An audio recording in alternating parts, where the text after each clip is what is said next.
Carpentras est la capitale du comtat venessin, au sud du Mont Ventoux. La ville romaine compte environ 30 000 habitants. À l'approche des élections municipales, nous avons rencontré quelques-uns de ses habitants, plutôt inquiets de l'état de leur ville. La ville n'est pas propre. Ça, on dirait que c'est pas entretenu, il y a des trous de partout, toutes les routes de Carpentras, c'est affreux quoi. Moi, j'ai une crêperie qui est à 50 mètres d'ici, clientèle féminine à 90-95%. Je ferme le soir maintenant. Les femmes n'osent pas sortir. De faire un tour ce soir, 18h, 19h, baladez-vous dans Carpentras. C'est tout. Les habitants se plaignent de la circulation, de la difficulté des accès au centre-ville et d'un manque de fréquentation. Moi je me rappelle, plus jeune, on venait à Carpentras, en fait rien que le sens interdit, il faut faire tout le tour de la ville. On peut plus se garer là. Avant on pouvait se garer tout autour. Et donc il y avait plus de... C'était mieux. Depuis qu'ils ont fait le sens giratoire, il n'y a pas... Les magasins ils ferment. Enfin, au plus on vient, au moins il y a du monde. Le lundi, le dimanche, c'est mort, tout est mort. Après je pense que les petits commerçants, ils sont quand même courageux parce que je pense que c'est pas facile pour eux aussi. Pour régler certains de ces problèmes, les Carpentrassiens pourront choisir leur maire lors des prochaines élections municipales. Mais qu'est-ce qu'un bon maire ? Un bon maire, c'est un homme qui aidera bien sa ville et qui ne cherchera pas, qui ne soit pas trop politique, quoi. Venir vers les gens et connaître leur situation, leurs problèmes, dans tous les domaines. Un maire qui est très détaché par rapport aux étiquettes politiques. Ça, pour moi, c'est fondamental. Et je pense que le maire, il ne doit pas regarder sa fonction, il doit regarder tout le monde. Oui, connaître les attentes des gens qui habitent la commune, voilà. Des nantis, des moins nantis surtout. Voilà. Parmi les candidats, nous avons rencontré Bertrand Delachesnais, favorable à l'Union des droites. Il a le soutien du PCD, du CNIP, du Rassemblement national.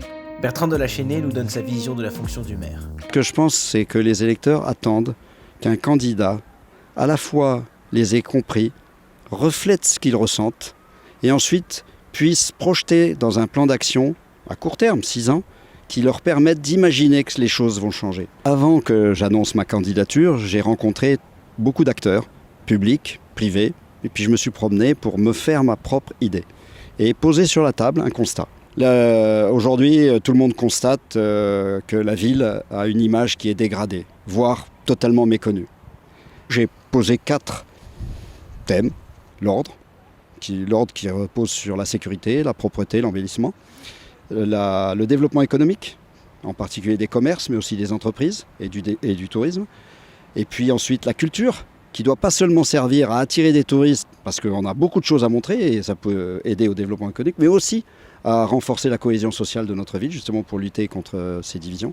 Et puis enfin, les jeunes et nos aînés, pour qui on doit tout faire pour qu'ils restent ici et qu'ils vivent heureux, qu'ils y trouvent des formations, un premier emploi et ensuite qu'ils puissent y couler de vieux jours. Son parcours d'ancien parachutiste, de major général de l'armée de terre, son engagement et ses alliances lui ont permis de se faire rapidement un nom à Carpentras. C'est un type qui a une stature, qui a un passé. C'est un ancien général. Quelqu'un qui sort un peu de l'ordinaire, qui voit peut-être les problèmes un peu de plus haut que certains gestionnaires l'ont fait auparavant, ça pourrait être intéressant pour la ville.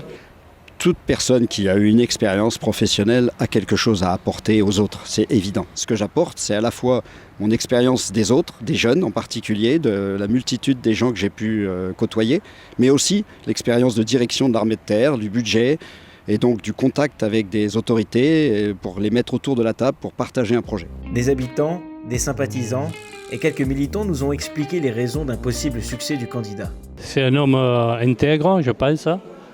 Et j'aime bien chez lui, il critique personne, ce qui est très bien quoi, par rapport à d'autres.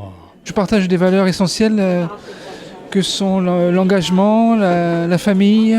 J'ai une famille nombreuse, donc à la fois des enfants et des petits-enfants qui viennent régulièrement à la maison et ça nous occupe beaucoup pendant les temps de vacances. Il est manifestement plein de bonne volonté, il a une équipe qui l'entoure, qui voudrait aussi changer les choses, donc j'avoue que là on le suit complètement.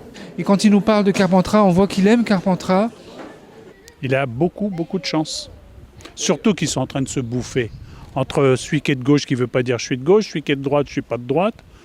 Bon, voilà, et moi je suis sans étiquette, mais je suis soutenu par le Parti Socialiste. Bon, ça va quoi, faut arrêter.